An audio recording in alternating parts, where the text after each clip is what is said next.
Robinson.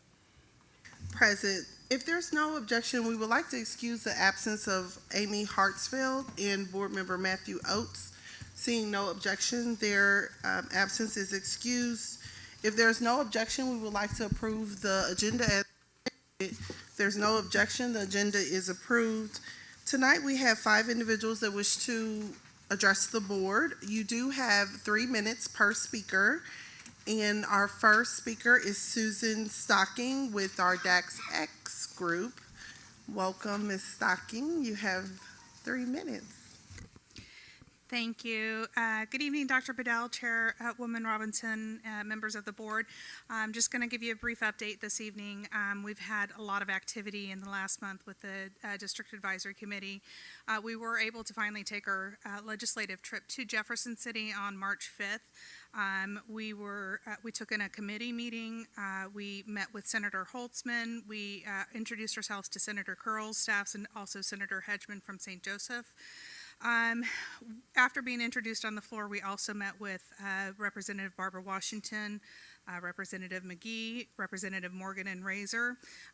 In conversations, they suggested for relationship building, we may want to meet with them after session in the summertime. So I think that is a great opportunity for the DAC Legislative Committee to continue our work.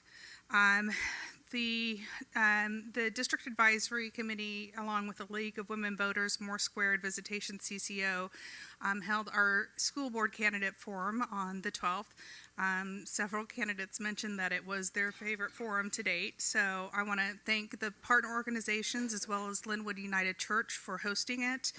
I also want to mention tonight and give my thanks to DAC Executive Corresponding Secretary Lisa Gooden. She has done so much work for us this year, but particularly this spring break, she went on to KCUR to discuss the Kansas City School Board, and she also traveled to LA to learn about effective organizing strategies, which leads us to our next DAC General Meeting, which is coming up Wednesday, April 17th at 5:30 here at the board. The theme is building community and parent organizations. We also expect to hold our DAC election. And we will also be hearing from the Transgender Youth Project. So it's always very satisfying making those connections with the district and organizations throughout the community. Thank you very much. Thank you. Our next speaker is Toriana Sadler to discuss student transportation. Welcome, Ms. Sadler. You have 3 minutes. Good evening. Thank you for taking the opportunity to hear me today. I sent a previous email to several of the board members that is available, so I'm going to skip that part and go to what is most important to me. On Friday, March 15, 2019, around 3:20 p.m., roughly an hour after Paseo Middle/High School let out, I received a phone call notifying me that my son had not been picked up from school, along with all of the other students that ride his route. I was not called by the district.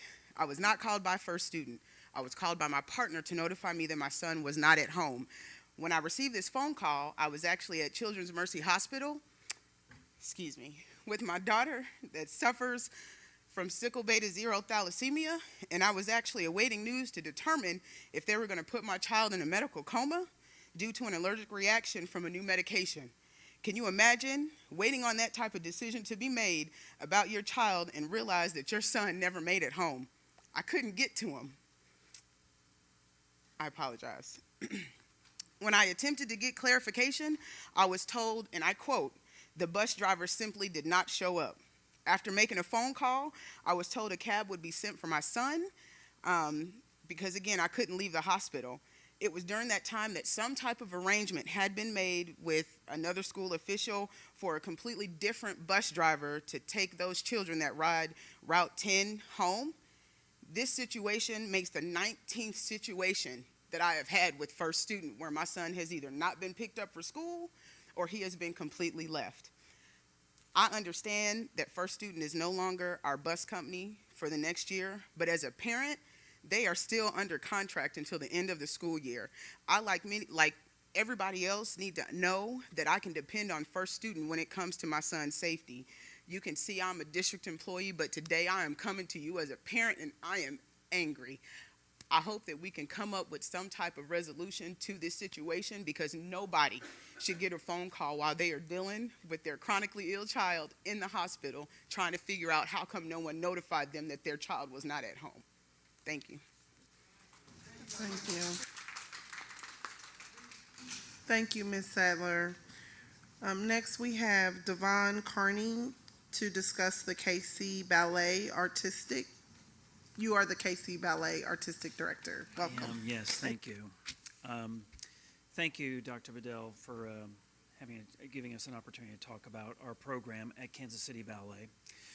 This program is called ROAD, which is Reach Out and Dance.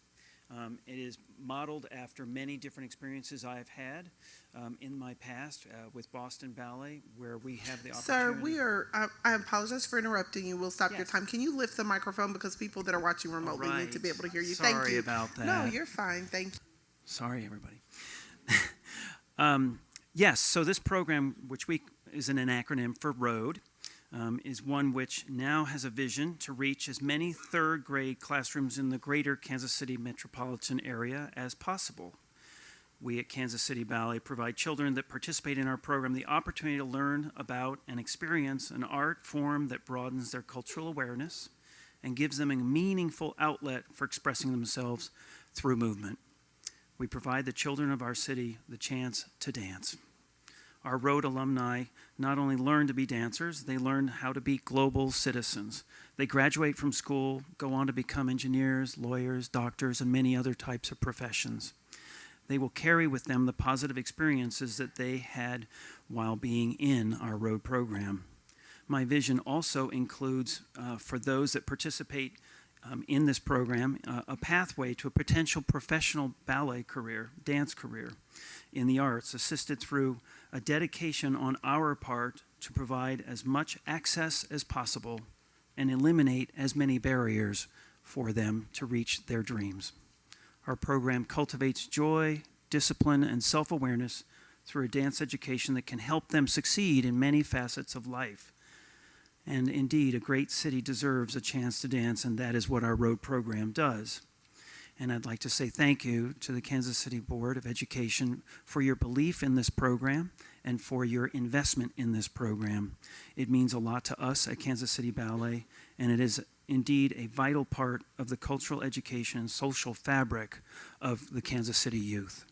At this time, I would like to introduce April Berry, who is our Kansas City Ballet Director of Community Education and Engagement, who is also, by the way, a former principal dancer with the renowned Alvin Ailey American Dance Company, who's going to share with you some further details about all that ROAD has to offer here in Kansas City. April? Thank you. And she's our fourth speaker, so she is on the agenda, just to make. Okay, Good thank you. evening. Thank Welcome. you so much for having us here. I just want to say really quickly that I'm one of those students from a public school in New York City that had the chance to dance that Mr. Carney is talking about, and that had a scholarship to dance during the school day with the Dance Theater of Harlem in New York. And that's why I'm standing here today, working with the Kansas City Ballet. So I have had many mentors and mentorships myself in terms of mentoring other students for careers. I'm that old to go on from their dance studies on scholarship to become public relations directors for the Alvin Ailey Company, and lawyers and engineers from former scholarship programs I've worked with. So I just wanted to share a few statistics with our program here in Kansas City. I'm so excited to give you the inaugural year was September 2017 for our program, and we took in 564 students in our ROAD residency, 12 schools in KCMO, 12 KCMO public schools. And I have a handout that I gave tonight that you can really read about this, but that is huge, huge. Out of those 564 students, we had 86 students that we selected, invited, if they wanted to participate in a scholarship at Kansas City Ballet School. And out of those, all of them selected to come. We're in our second year now of the program. And it's very important that you know, we selected 65 students, and when we say select, we don't do an audition. We invite the students from our residency schools, those 12 resident schools, to come into the program. And so they have decided all 65 to come. But I want to say that this is a program that goes from the community schools to the dance studio to the Kaufman Center stage. This is the journey. And we have some of our Rhodes Scholar families here and children today. If they can please stand so you can recognize them and see them. These are some of our students and parents.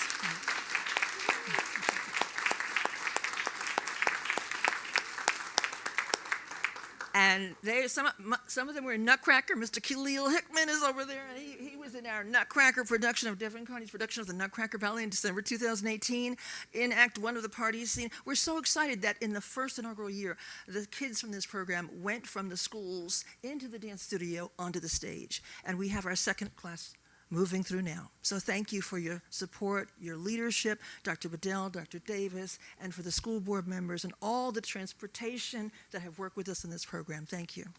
Thank you.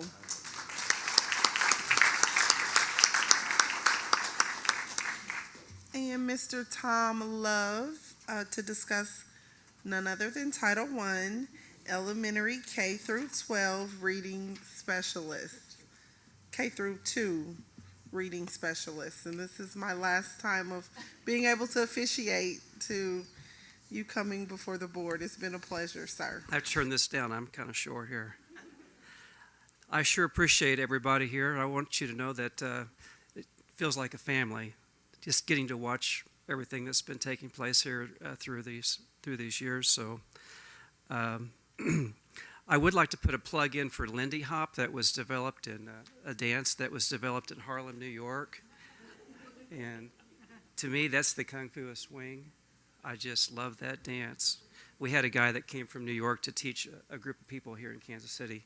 It's coming back in Chicago and different places, and it's a great dance. I'd like to say that next Tuesday there's going to be an election about pre-K. But pre-K by itself isn't enough. But we have another way of taking care of, even if that vote doesn't pass, that we can take care of the needs of our children to get them ready for first grade. And it's funded by the state. We can allow kindergarten teachers to be in charge of kindergarten. Does that sound like a unique idea? The state allows the school board members to make that decision, to allow teachers to decide whether a child's ready to enter first grade. So all we have to do is allow them to take a second year of kindergarten. Someone implemented that in a country called Finland, and they went to #1 in the world. Who would have guessed? The children were older and ready to go. We were attempting to graduate 40% of the students at age 17 in the district. We actually had 7-year-olds entering third grade. Big mistake. We got that changed. But we still have about 20% or so, maybe a little bit more than that, attempting to graduate at age 17. You put premature births on top of that, and those kindergarten teachers know they're not ready. Give them the authority, and give the first grade teachers the authority. That will not hurt them. That will get them ready to be really successful. The other thing I'd like to thank you for is Senate Bill 319, that you're utilizing the funding and providing the help for the students. But we need help for these high school, middle school students. According to that law, they're all supposed to be identified if they haven't completed, or if they're below 5th grade reading level, which is considered functionally literate. So there's a lot of students that are in that category. This year we had 333 students in 4th grade that were at first grade level or below. That's because we don't have the Title I teachers in K through 2nd. And we need to have a survey done for the parents and the teachers at K through 2nd and allow them to choose the reading help that their children need. And we also have another program that's funded by the state, and that's after-school tutoring to extend the school day, which is one of the board things that you guys would like to do. And K through 3rd grade students, all of them can get after-school tutoring paid for, funded by the state of Missouri. Thank you, Mr. You're welcome. Love. For the presentation of this evening's revenue and expenditure report, the chair recognizes our CFO, Linda Quinley. Good evening, Madam Chair, board members, Dr. Bedell, and our guests. It's a great time of the year for me to sub in for Mr. Oates on this because we're starting to get to that even out point, and I must not have it turned on. I do not. Thank you. Here we go. So we'll look quickly through your February financial statements. What we see as we look at the revenue slide is that we're really getting to an even point in the year, pretty even to where we were at this time last year. A couple of things of importance as we look at local revenue. We're up roughly $6 million. $4 million of that relates to personal and real estate property income taxes, property taxes, I'm sorry, not income taxes, as well as increased Proposition C revenues, which is, as you know, the statewide sales tax that supports public education. A good amount of that additional increase relates to local collections on grants and donations as we see our partners coming to the table. Some of those include the Baum Family Foundation, Kemper Foundation, Block, and Kaufman, as well as many other donors who have already made deposits with us this year for projects we have on the books. State revenue is a line of importance as it's considerably less than last year, roughly $2 million, $2.2 million. This relates partially to the adjustment as we have expansion of charters and that weighted average daily attendance count going up on that side of the public education sector in Kansas City. Federal dollars are roughly even to last year, which is really good and important. We are on track overall in our revenue budget at this point. On the expenditure slide, if you look at instructional expense, we're roughly $2 million behind last year. This has partly to do with a couple of days less of summer school programming, but also the fact that we had fewer partners and more kids in the district, reducing the overall cost for summer school. Additionally, we have a decrease in instruction expense this year behind the MPP, the Missouri Preschool Project grant classrooms, that makes a difference there as well. We have an increase in support staff as compared to last year, but on track for this year's budget that relates largely to additional support FTEs in the buildings that come behind student support, and as you recall, the registrars that were added to the secondary schools and some of those positions that fall out on that line. I'm really excited about the plant services line. Hard to get excited about that, I'm aware. But as we look at this year's year-to-date actual and last year's year-to-date actual, we're actually at virtually the same dollar amount at just over $17 million, $17.5 million. That's a big accomplishment for us when you remember that last year we transitioned to in-house custodial in December at a higher cost because those employees, when they became ours, receive better salaries and benefits than they did under the previous contract, and yet we've been able to keep the total annual basically at the same point. So we're really accomplishing a higher level of service at a flat dollar amount, something this board should be proud of approving. Pupil transportation is flat and even, really a great report to show you that the year-to-date actual of $132.9 million in expenditures compared to $133.2 million last year, with all of those supports and services we added to our schools this year. Really an exciting number. On our slide of where our money comes from, you do see, of course, very easily and obviously that local revenue is the largest share at 76% of the overall revenue that supports our system here in Kansas City. Where does the revenue go? Those two larger pieces of the pie on the right, the brown and the blue, are our instructional codes at 53% of the overall budget, with on the right side of the pie, the next largest being support services. And as we look at, this is a cash flow grid, if you look at it, the blue line being our revenues and the red line being our expenditures. As we know from having been in this business for a while, revenue trails way behind. It catches up and meets up in that December-January line because we collect those local revenues that drive and carry the majority of the portion of our budget. So we expect this and need this to look exactly like it does this time of the year, because we're going to start the very next year as this one does, where revenues trail behind expenditures for a very long time. Questions? No questions. Thank you so much. Are there any ad hoc committee reports? Ms. Wilsey, Mr. Fierro, any committee reports? Okay, wonderful. For the next item of business, or the report of the superintendent, the chair recognizes Dr. Mark Bedell. Thank you, Madam Chair. Before we do the video highlight in the Baptist Trinity presentation, I think we need to pause for quick second to just publicly thank this board. Many of you know that a superintendent is only as efficient as a board that he or she has to work with. And one of the things that I've been able to do, and I've been able to go around the country and present on board relations. I've done it with new urban superintendents cohort, and we have a member that's here that heard that presentation that was aired on C-SPAN 2 around how you build relationships with your board. I've been very fortunate because I have a lot of friends that started with me that are no longer superintendents because they simply could not work with their board. And I think that I have been spoiled. I've been fortunate because we have a very high-functioning board. They get along. They don't always agree. We don't always agree. Part of the reason why we came in here a little late today because we had to have some tough conversations, and we're going to head back afterwards. But at the end of the day, we don't ever allow for that to come out into the community. And it's a reason why the district has been trending in the right direction. We've all been aligned. And so I'm very thankful. And when I think about just some of the things we've been able to accomplish in these 2.5 years, the type of people that we've been able to attract. We produced 2 superintendents that are now in other districts making a difference that have come from this school district. They adopted an equity policy.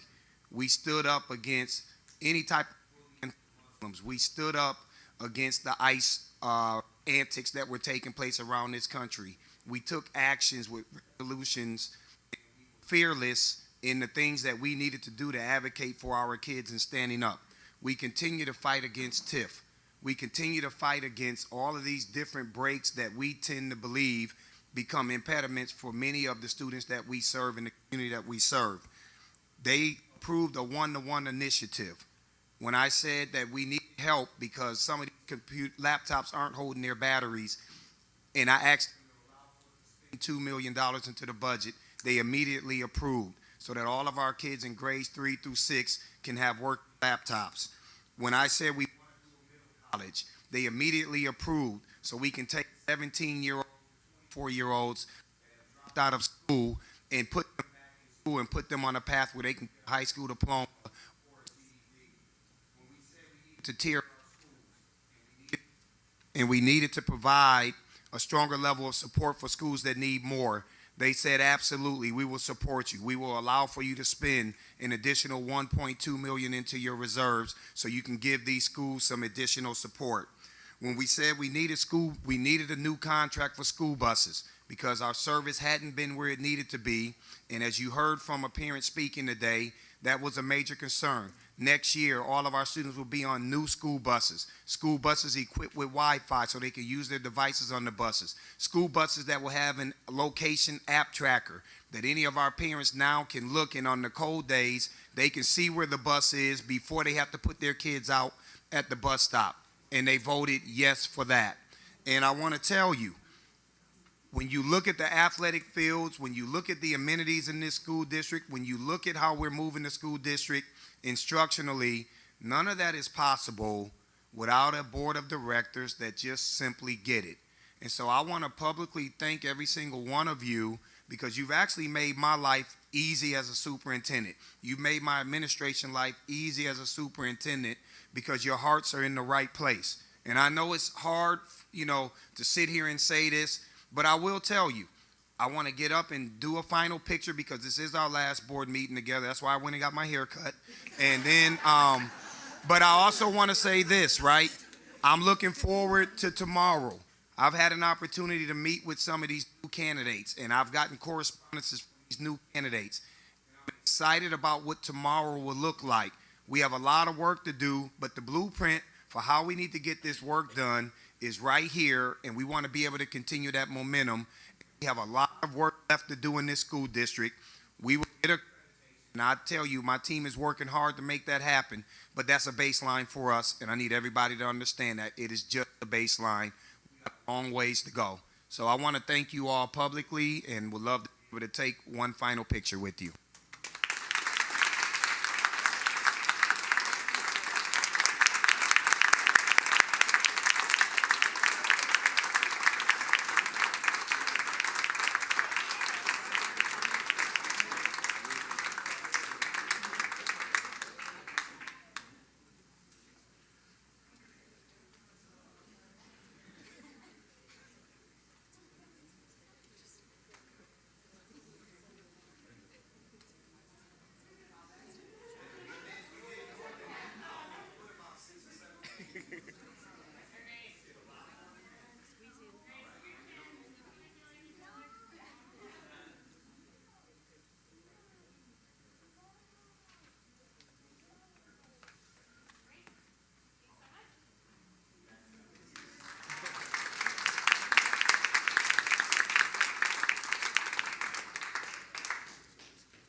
And before we go to video, I did want to thank April and oh my God, I just forgot your name. That cake, Jeff. Thank you.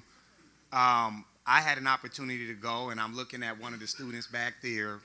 This young man, I remember, had a long scene in the Nutcracker, and so I know you had to put in a lot of practice while still staying on top of your work over at your school. But you were phenomenal, and all of our students that I saw in that play were phenomenal. I know when I can go to a play and I can actually see what the product looks like, that you all are doing a great job, and I'm just thankful that we have this partnership, and we're looking forward to continuing to give our students the rich experiences that are allotted through the KC ballot. At this time, we are ready to do the video highlight, so roll with me.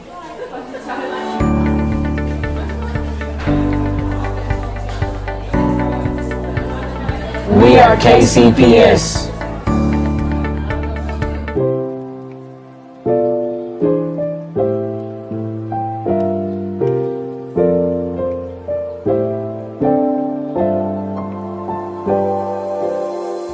In Kansas City Public Schools, our purpose is to provide a high-quality education that prepares all of our students to succeed in the 21st century global economy. KCPS implements many innovative programs to accomplish this purpose and to show our families that we are all in for our students. These innovative programs include Breakfast in the Classroom, which ensures that students can get the most important meal of the day every day and in class so that they can focus on the important work of learning. One thing that we've learned through this process is that there's a direct correlation with students who eat breakfast and have access to breakfast in their academic achievement. So breakfast for us is really the right start to every student's day to ensure that they're ready and alert to begin the learning process throughout the day. KCPS recently implemented the Breakfast in the Classroom program at 5 schools: Harold Holiday Senior Montessori School, James Elementary School, Longfellow Elementary School, Martin Luther King Jr. Elementary School, and Troost Elementary School. Since the program's launch, student participation in breakfast at these schools has increased from 52% to 96%. No problem, no problem.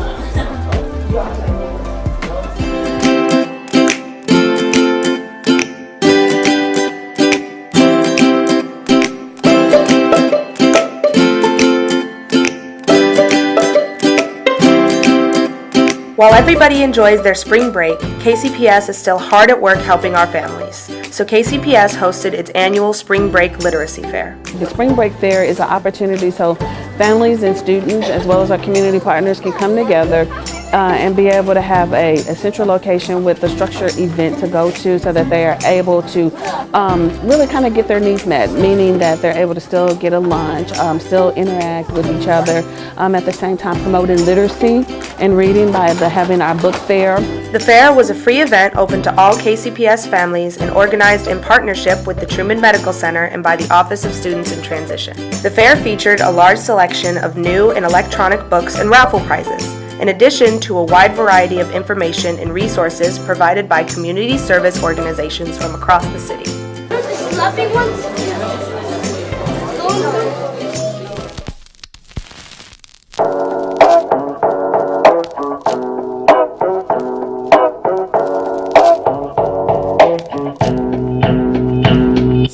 Here in KCPS, a lot of people are starting to realize that we still have athletes here in the IL. This winter, a lot of our athletes made noise here in Kansas City, with 3 of our athletes qualifying for the state wrestling tournament in Columbia, Missouri. KCPS also boasted multiple dominant basketball teams, with both the Southeast Knights and the Lincoln Lady Blue Tigers competing in the Class 4 state tournament. Both teams were ranked in the top 10 by the Missouri Basketball Coaches Association at the end of the season.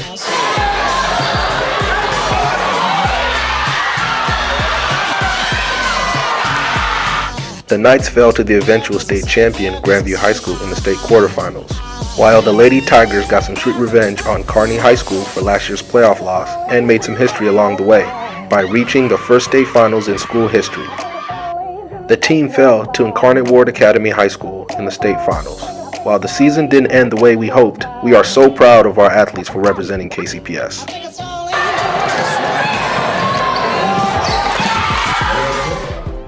KCPS is a multifaceted organization that strives to provide high-quality, unique education services to all of our students, regardless of their circumstances.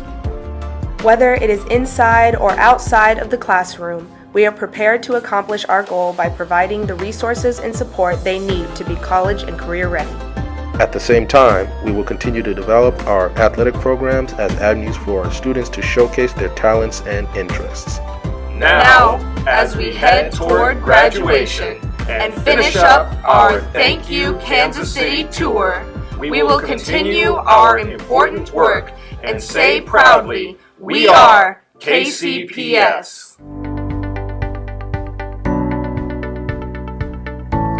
Thank you. We have one more presentation. Baptist Trinity, our representatives here from Baptist Trinity, I think we're ready to come up, and this is regarding a $25,000 grant that you all have awarded to us, so we will let you have the podium at this time.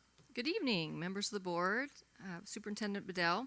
My name is Sarah Goodburn. I'm the chair of the board of the Baptist Trinity Lutheran Legacy Foundation. Tonight I've brought with me Shelley Eisman, another member of the board, and Beth Radke, our executive director of the foundation. I also serve on our Health Education Committee, and 2 years ago, if you remember, I was here last year. I spoke to you all. So this is kind of a repeat, but that's okay. I shortened it up a little bit. 2 years ago, we began to think about a grant program that we could have in place for area schools, which, by the way, is part of our mission statement. To start, we reached out to a variety of different school district personnel, including directors of nursing, assistant superintendents over student health and wellness, and social workers, and asked them the key issues concerning student health and wellness. We basically asked, how can we help? And overwhelmingly, the three areas that surfaced were health assessment equipment, asthma, and mental health. Out of these conversations came our legacy grants for student health. And if you remember last year, we made grants totaling $112,500 to 6 selected school districts, and you all were one of them. For this year, $200,000 in grants, we added 5 more school districts for a total of 11 partners. This year's group included 5 smaller school districts, Grandview, Hickman Mills, Center, Raytown, and Turner, and 6 larger school districts, KC Mo, KCK, Independence, North Kansas City, Olathe, and Shawnee Mission. We want to thank Lauren Grimes for the grant submission, which meets the specific needs for the Kansas City, Missouri district. This year, grant funds have been already used for the purchase of PlusOptics, mobile vision screeners, and asthma treatment supplies. Last year, your district's proposal was for 30 support staff to attend youth mental health first aid training. Through these grants, Kansas City's Medicine Cabinet, and the other various grants and scholarships that our foundation provides, we continue to honor the rich traditions and legacies of both Baptist and Trinity Lutheran hospitals. So on behalf of the entire board and the staff of the Baptist Trinity Lutheran Legacy Foundation, we are so very pleased to present to you this check in the amount of $25,000.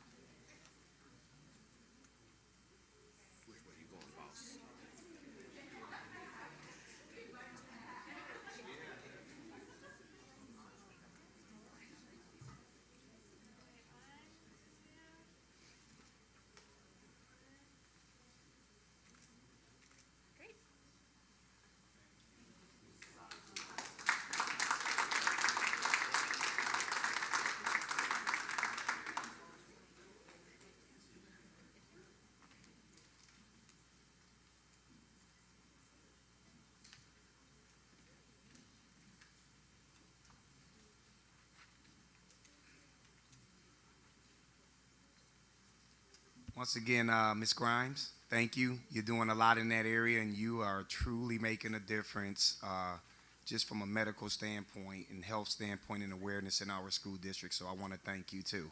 That concludes the superintendent's report. Thank you.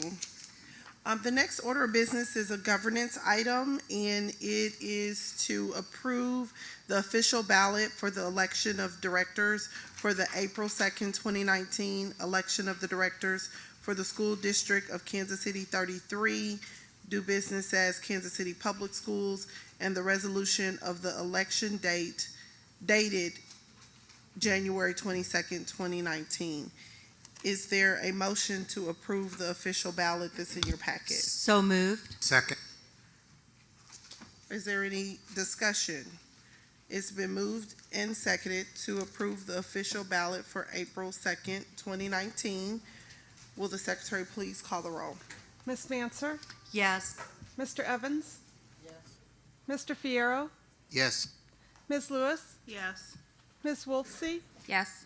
Ms. Robinson. Yes. The ballot is approved. The next order of business is our student voter resolution. And I'm very proud to present this resolution to my colleagues. This is something that we've been working with the administration on for at least a year now. We know that if young people vote 2 times in a row, they become lifetime voters. And Kansas City Public Schools has a unique opportunity because there's a significant portion of young people in our system that are eligible to vote.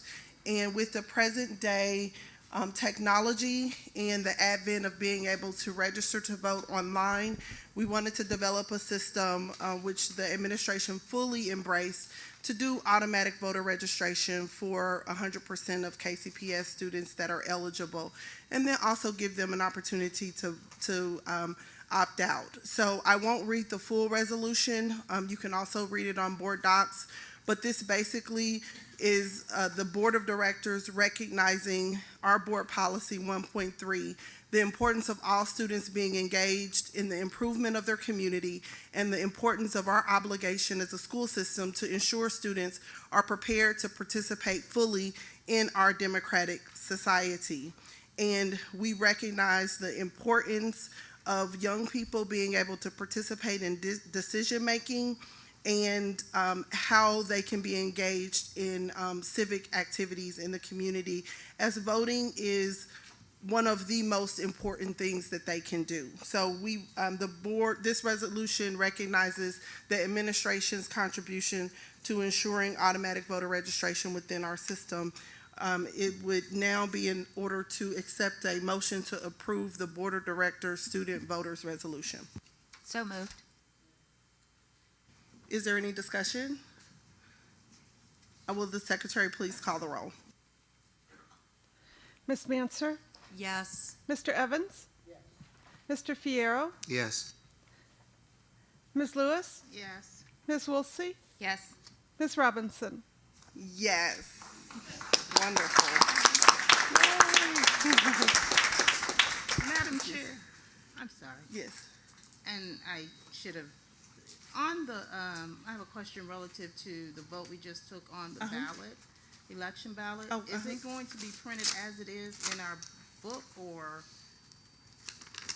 because I'm asking on this last one, they didn't put a title that said Sub-District 5 and didn't have the term. It does have the title on it on the ballot. That was on 2 separate pages. I just copied it onto one page.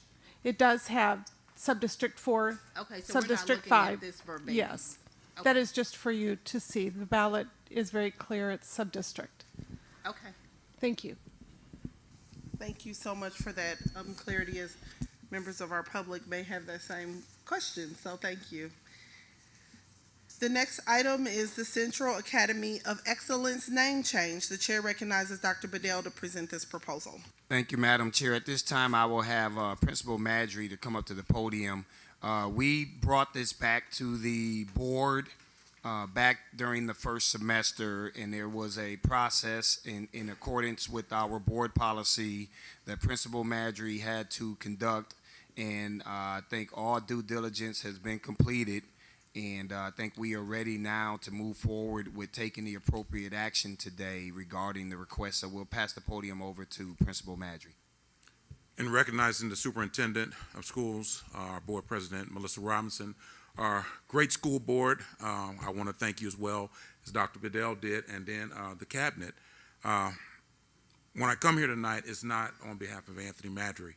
It's on behalf of the Central community. There are three things we're going to talk about: timelines, stakeholders, and board policy. And when we talk about timelines and stakeholders and the board policy, the first thing that my team and I looked at was the strategic plan. Dr. Bedell, when he started planning how we were going to run this district and how this district was going to move forward, our team, we look at everything that we do. It has to be governed and has to be aligned with the strategic plan. So Pillar B of the strategic plan and items 5 and 6 address community engagement and community partnerships.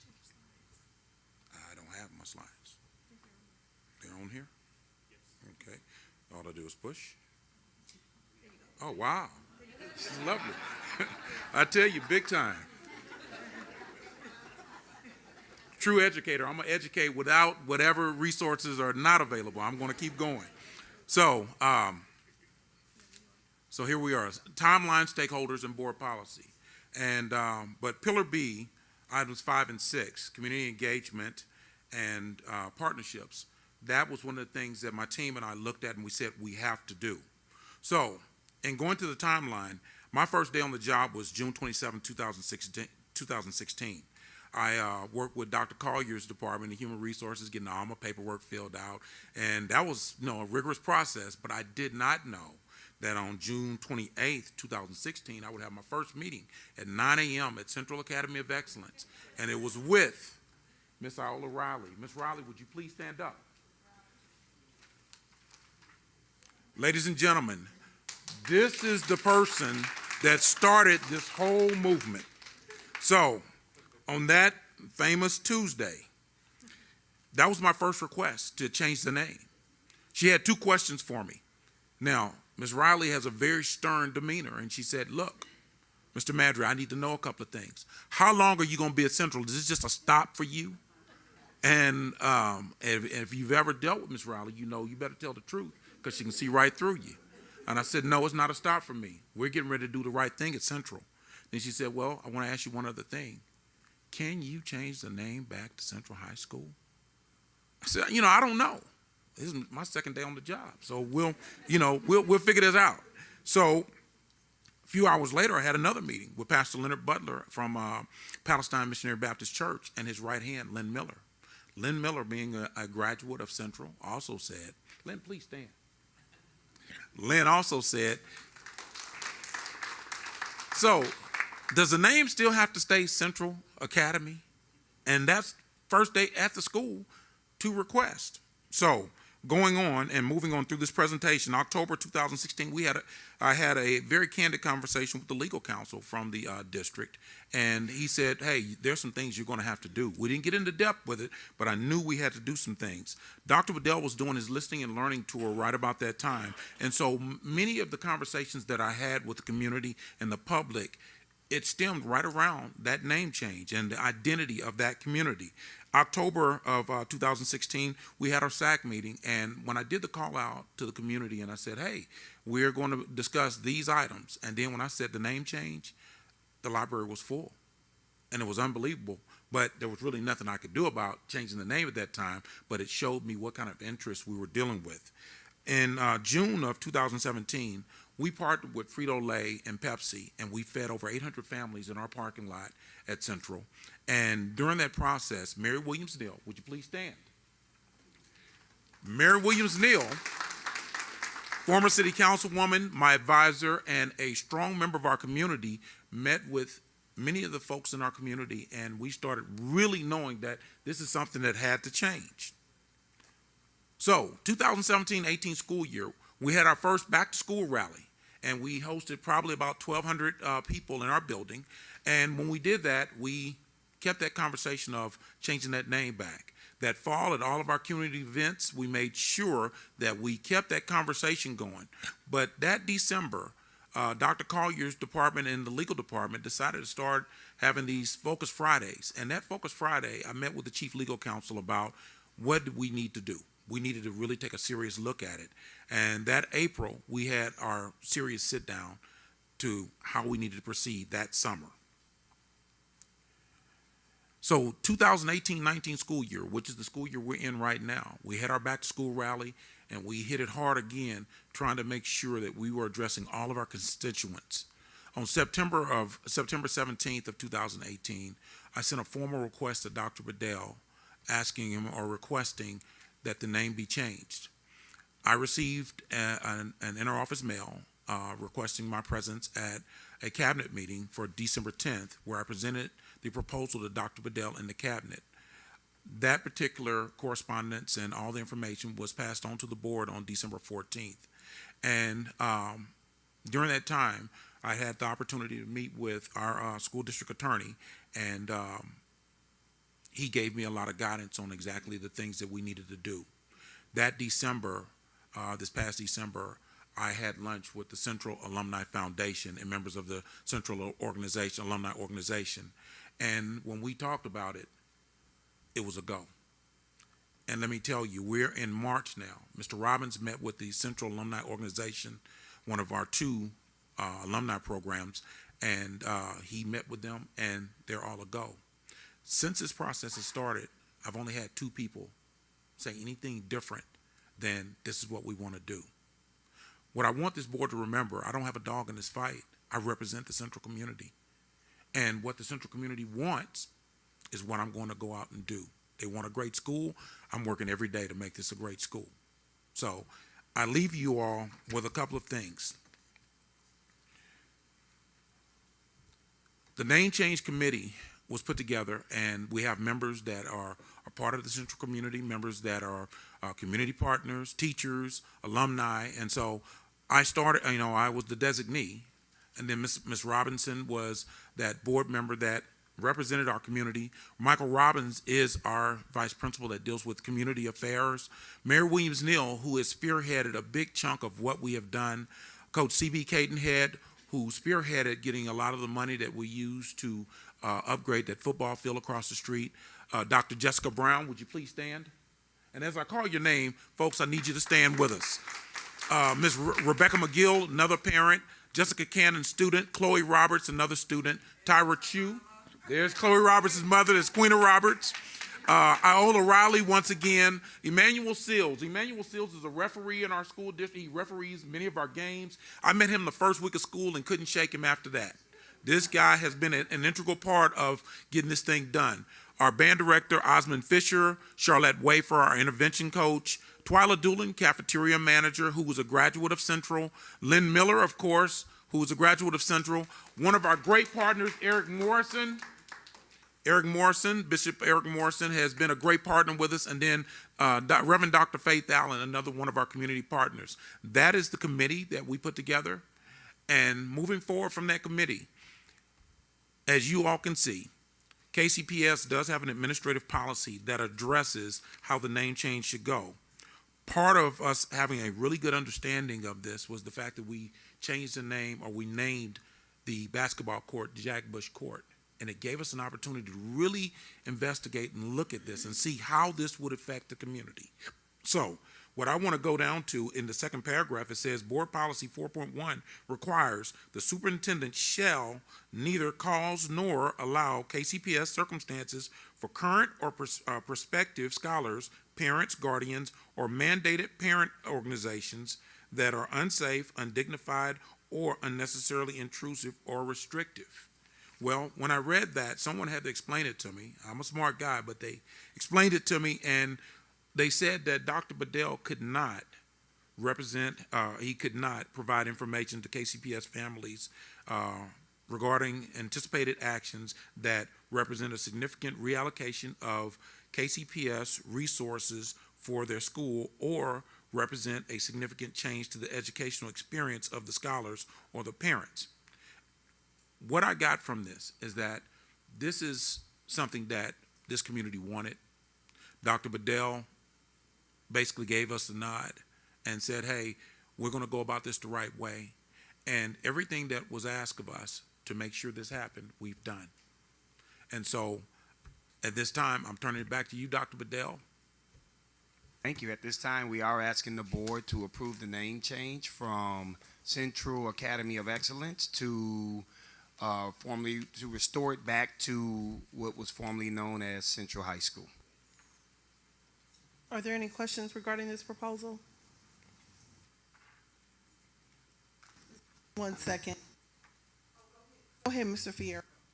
I would just move to accept the motion.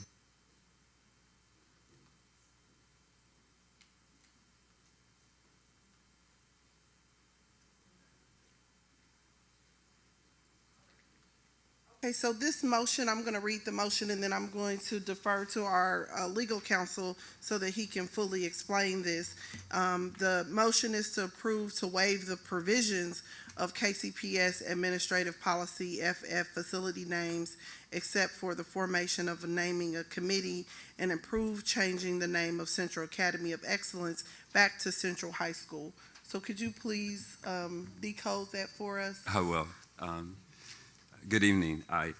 Our administrative policy for facility names, descriptive 44, what it really is designed for is to name or rename a facility. What it isn't designed to do is to take a name back to the original name. So that's why this doesn't fit neatly into the administrative policy that we have. So what the motion is to waive everything in that because it doesn't fit, except for the formation of the committee that you put together. So that's all you're waiving is everything except the committee that was formed. Are there any questions regarding that? I didn't want there to be confusion when I read this motion.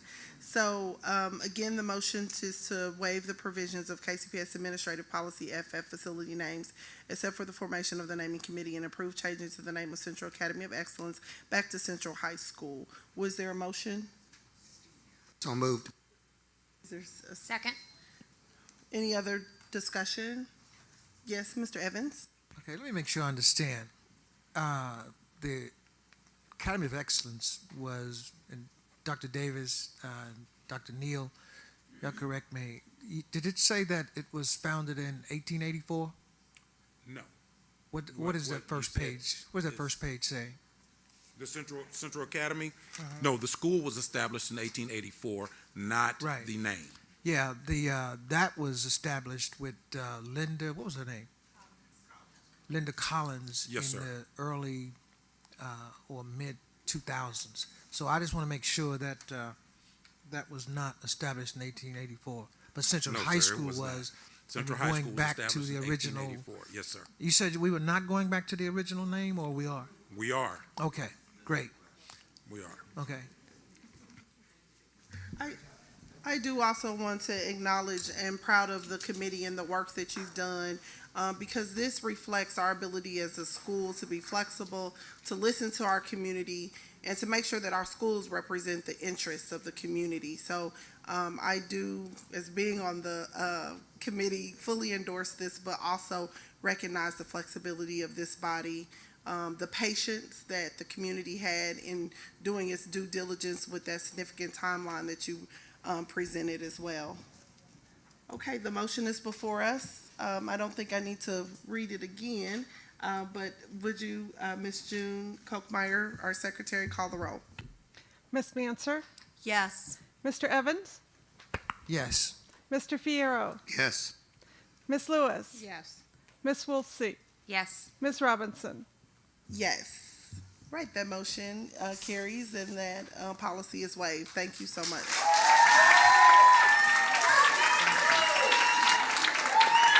Thank you.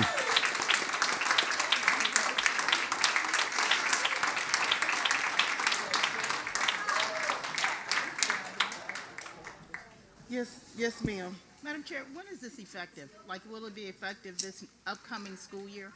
When will the name change be effective? Ms. Quinley, this name change will be effective for this upcoming school year. Is that correct? Yes. Thank you. Okay, for our proposed calendar changes for school year 1920, the chair recognizes Dr. Bedell to present this proposal. Thank you, Madam Chair. At this time, I'll have our Deputy Superintendent come up, Dr. Marla Shepherd, to present on this proposal. Good evening, Madam Chair, board members, community, we, and Dr. Bedell. It has been a pleasure This is going to be my last presentation before you guys, but it has been a pleasure working with you these last 20 months. I want to say that before I get started. Last presentation is about proposed calendar changes. We do have a calendar, but we'd like to make some changes to that calendar, and I want to walk you through the process and what we will actually need you to take action on. First, what does the research indicate? I think over the last couple of years, we've talked a lot about what the research shows about professional development and about making sure that we develop our teachers properly so that our children can learn and our children can grow, and so that ultimately Kansas City Public Schools can become a fully accredited district. But as Dr. Bedell always says, a fully accredited district is not the only thing we want. We want children to continue to grow, and we want increased rates of proficiency and advance. And then, in addition, we continually speak about Elmore's instructional core. And one of the main things in Elmore's instructional core is that you must increase the skill and knowledge of the teacher. And so when we look at what it is that we'd like to do with our professional development, we know that instructional strategies used during instruction matter, teachers providing individualized support for learners is key, and time is a critical factor for teacher collaboration, which leads to teacher effectiveness. And if you look on that right-hand side, I made sure to include John Hattie's work, because these are all the things that that give us what things are effective as far as moving student achievement and as far as seeing increased outcomes in students. What are our expected outcomes? Building a culture of high expectations, better prepared teachers, more personalized learning for students, increased student achievement, and ultimately a fully accredited district here. The history. If you recall last year, we proposed early dismissal on Wednesdays in order to provide professional development 3 Wednesdays per month. We did that with lots of community input. However, once we got it, we received a vote to actually get it into play. We had to go back, and we decided that because it would cause too much stress on the community, we felt like that was not a good thing for us to implement at that time. In our survey, teachers asked for more collaboration time and more planning time, if you recall. That was apparent to us, and that is something that we wanted to address this year as we move forward with working on our calendar. And then KCPS conversations regarding the possibility of creating more professional development days began in January 2019. So I understand that it's March. However, we did start these conversations in January, and we were not able to come to any type of agreement until now. And I believe that at this time we have a calendar that everyone supports. What's different in 2018-19? Well, prior to the incoming school year, we've always had to have a minimum number of days, 174 days. However, that is no longer. We have a minimum number of hours. And so if you look here, where the first highlight is, it tells us that there are 1,044 hours that are necessary for students. That could be any amount of days that you want it to be, as long as it's 1,044 hours. And then it also says that we must have 36 hours that are scheduled into the calendar, so that in case we have any type of weather days or any type of ice days, anything where kids are not in school, we actually have we have hours already built into the schedule. So that would be the 36, and then that would be the 1,044 that are mandatory baseline number. So then when we look at this, if we have a total number of hours by the state of 1,044, and the total number of minutes, if we multiply that 1,044 by the 60 minutes, we know that there are 62,640 minutes that are required. Each of our schools, our elementary schools, gets a total of 390 minutes daily. Middle and high schools receive 386 minutes daily. So that means that if we were to multiply that by current calendar, which is 175 days, we see that there is 68,650 minutes and 67,550 minutes for middle and high school. So that means that we have an overage already. We had more time scheduled than what is needed by the state. And so we have 5,610 minutes at elementary level, 4,910 minutes at the secondary level. And if we were to take those numbers and divide by the 390 and the 386, then we see that there are 14.38 days over the minimum at elementary school, and there are currently 12.72 days over in the secondary schools. And we're asking for an additional 2 days of staff development. And so that would take us to 12.38 days over at elementary schools and 10.72 at secondary schools. And that would be without adding any days to our calendar.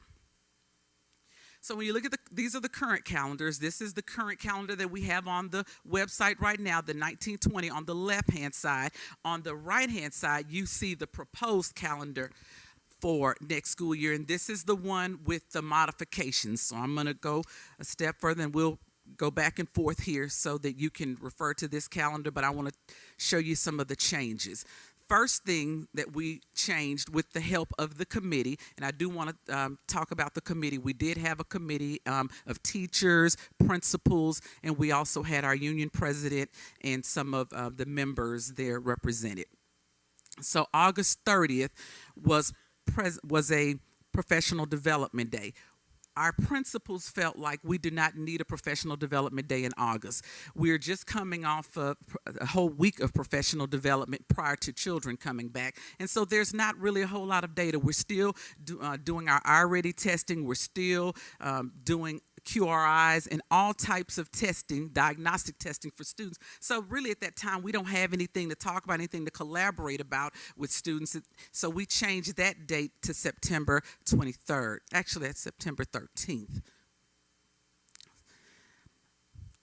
October 11th has now become a teacher planning day. That is one of the days that we've added. One of the things that our teachers asked us for was additional planning time. They felt like if we're going to have increased professional development, then can we have increased planning time as well?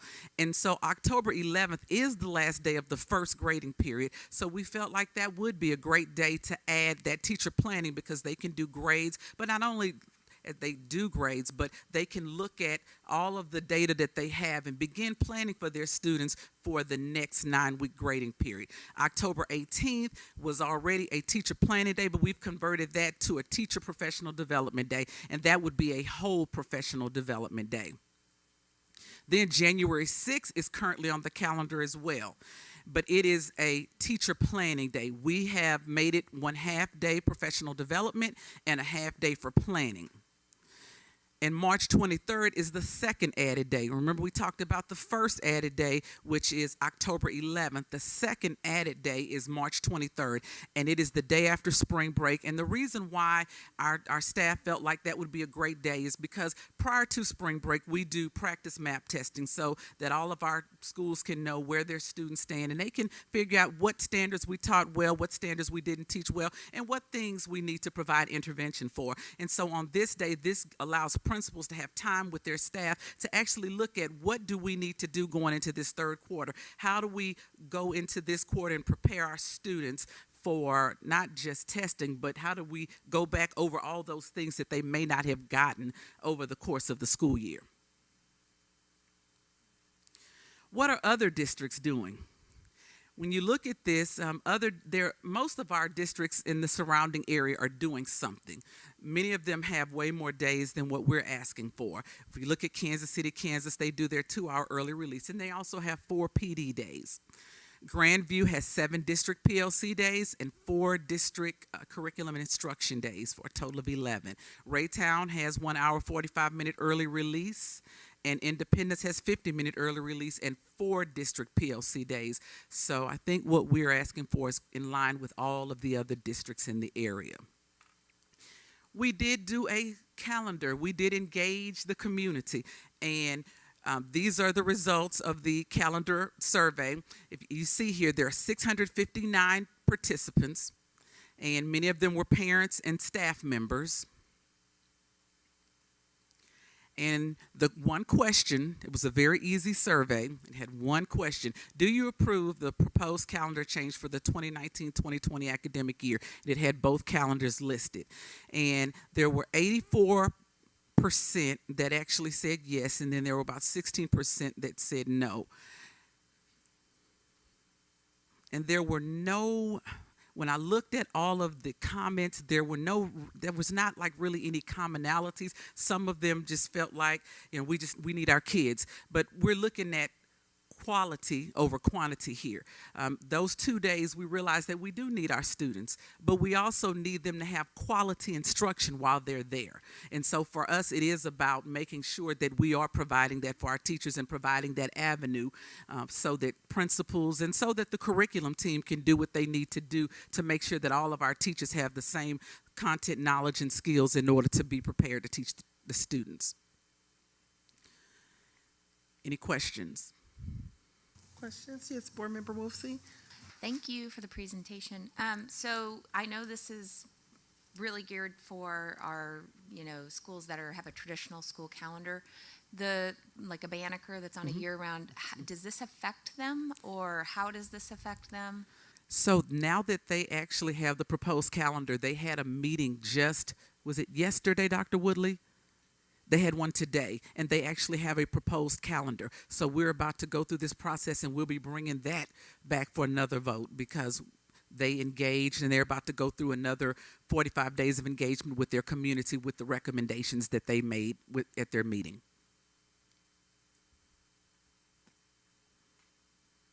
Just a question of clarification. So if they go through another 45 days of community engagement before they finalize their schedule, their calendar, I guess it always is not that many parents are already looking at next year's calendar. I guess just my concern is what point is it too close to the end of school year or next school year that we open ourselves up to confusion? So we have already told them when the summer starting date will be. And so for them, because they're on that extended calendar, the summer start date is going to be the same for them as it would be for all of us. And that starts does that start another school year for them? Or so that starts their next school year.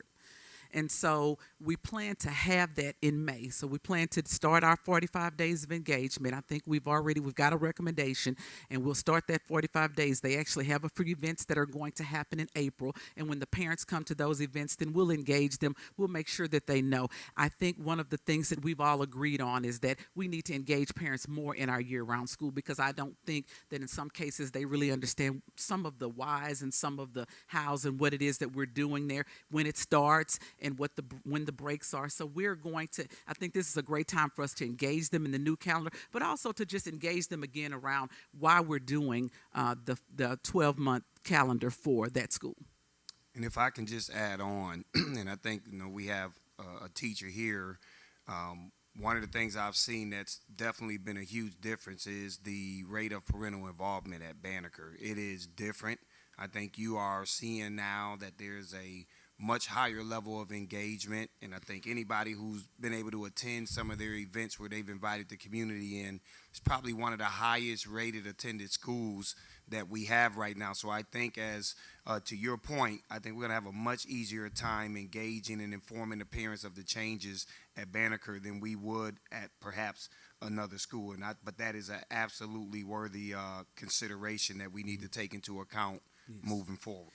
Yes, and one of the things we knew we had to do something because the teacher burnout. Our teachers expressed to us that the calendar that we used in last year was just, they couldn't bear another year of that, just working full summer with no weeks off or no days off. And so that we had to address those. And so all of their concerns were addressed in this new calendar so that we could preserve them. Were there any, I know you talked about the teachers union being as a part of the committee. Were there any cautions or unintended consequences that came from teaching staff regarding the proposed changes? Well, nobody really talked about that. I think part of the ones that we had adopted prior to this one, there were concerns, but once we came to an agreement on this one, at this time, I don't know of any concerns. Any other questions? Board Member Evans? Okay, you were looking like you. Okay, it would now be in order to have a motion to move the approval of the recommendation of our superintendent of schools to approve the proposal of additional planning, professional development, and data dig for teachers for the 2019-2020 school year. Move to approve the proposed calendar changes as recommended by Dr. Bedell. Is there a second? Second. It is moved and seconded to approve the proposed calendar changes for the school year 1920. Is there any debate on the motion? Hearing no debate, this is a roll call vote, and the secretary will call the roll. Ms. Manser, Yes. Mr. Evans, Yes. Mr. Fierro, Yes. Ms. Lewis, Yes. Ms. Wolfsey, Yes. Ms. Robinson. Yes, there's a majority in favor, and the proposed changes are adopted. Thank you. It would now be in order to receive a motion for our consent items. So moved. Second. It is moved and seconded to approve the items on the consent agenda. This will be a roll call vote. Those in favor respond yes. Those opposed will respond no. Will the secretary call the roll? Ms. Manser, Yes. Mr. Evans, Yes. Mr. Fierro, Yes. Ms. Lewis, Yes. Ms. Wolfsey, Yes. Ms. Robinson. Yes, the consent items are approved, and there's another thing on the list that you can add to your list, Dr. Bedell, of things that the board has approved now. Oh, yeah, that's true. Yes, this brings us, it was like, oh, did we do all of that? A lot more than that. This brings us to the conclusion of our agenda for this evening. If there's no other items, we move to adjourn, and the meeting is adjourned. Thank you.